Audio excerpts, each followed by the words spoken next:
নমস্কার বন্ধুরা, ভালোবাসার রান্নাঘরে সবাইকে স্বাগত জানাই। আজ আমি নিরামিষভাবে থোর ঘন্ট বানাবো। রেসিপিটি ভালো লাগলে একটি লাইক, শেয়ার আর সাবস্ক্রাইব করে দেবার অনুরোধ রইল। প্রথমে আমি থোর ঝিরিঝিরি করে কেটে জলে ভিজিয়ে রেখেছি। এরপর আমি এই থোরগুলোকে প্রেসার কুকারে দিয়ে দেব আর তাতে সামান্য একটু জল দিয়ে আমি একটা সিটি দিয়ে নেব। ততক্ষণে আমি ঘন্টর জন্য একটা মশলা বানিয়ে নেব।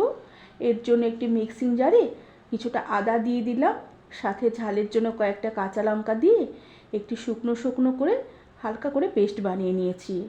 এবার এই পেস্টটি আমি সামান্য একটু জল দিয়ে দিলাম আর তাতে ধনের গুঁড়ো আর জিরের গুঁড়ো দিলাম। আর মশলাগুলোকে এই জলের মধ্যে একটু গুলে নিয়ে আমি শেষে একটু শাহি গরম মশলার গুঁড়ো দিয়ে মিক্সার জারের বাটিটাকে ঢাকা দিয়ে রেখে দিলাম। এরপর কড়াতে পরিমাণ মতন তেল দিয়ে দিলাম আর তেল বেশ গরম হয়ে আসলে আমি থেতো করা এলাচ, দারচিনি আর গোটা জিরে আর তেজপাতা ছিঁড়ে ফোড়ন দিলাম। ফোড়নের একটা সুন্দর গন্ধ বেরোলে আমি ছোট ছোট করে কেটে রাখা আলু দিয়ে দিলাম।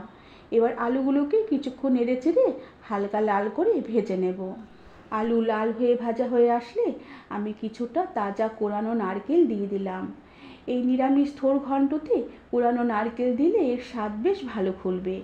এবার এই নারকেলটাও কিছুক্ষণ নেড়ে চেড়ে হালকা লাল করে ভেজে নেব।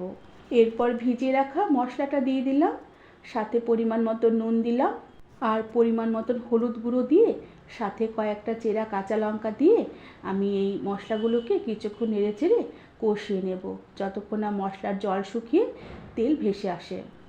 এভাবে কিছুক্ষণ মশলা কষিয়ে নেবার পরে মশলার তেল ছেড়ে এসেছে। এবার আমি সেদ্ধ করা থোর বেশ ভালো করে জল নিংড়ে নিয়ে মশলাতে দিয়ে দিলাম। এবার থোর বেশ কিছুক্ষণ মশলার সাথে নেড়েচেড়ে কষিয়ে নেব। আর এভাবে কিছুক্ষণ মশলার সাথে থোর নেড়েচেড়ে কষিয়ে নেবার পরে আমি থোরে সামান্য একটু জল দিয়ে দিলাম আর ঢাকা দিয়ে রেখে গ্যাসের আঁচ কম করে দিয়ে কিছুক্ষণের জন্য রান্না হতে দিলাম। এতে আলুগুলো বেশ তাড়াতাড়ি সেদ্ধ হয়ে আসবে। এভাবে প্রায় 4-5 মিনিট রান্না করার পরে ঢাকনা খুলে দিলাম। থোর বেশ অনেকটাই মজে এসেছে আর থোরের জলও বেশ অনেকটাই শুকিয়ে আলুও বেশ ভালোভাবে সেদ্ধ হয়ে এসেছে।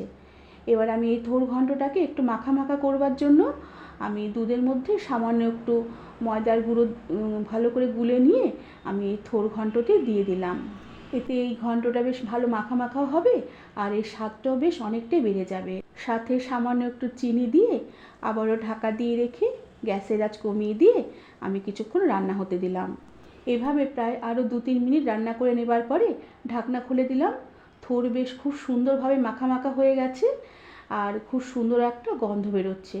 আর সব শেষে আমি সামান্য একটু ঘি ছড়িয়ে দিলাম আর গ্যাসের আঁচ বন্ধ করে দিয়ে ঢাকা দিয়ে কিছুক্ষণ স্ট্যান্ডিং টাইমে রেখে দেওয়ার পরে নিরামিষ থোর ঘন্ট সার্ভ করে দিলাম।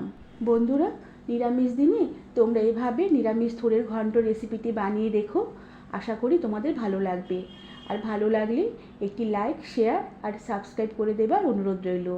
আর তোমাদের আমার রেসিপিগুলো কেমন লাগছে তার জন্য আমাকে কমেন্ট করে জানাবে। আজ তাহলে আসি, পরে আবার একটি নতুন রেসিপি নিয়ে দেখা হবে। ধন্যবাদ বন্ধুরা।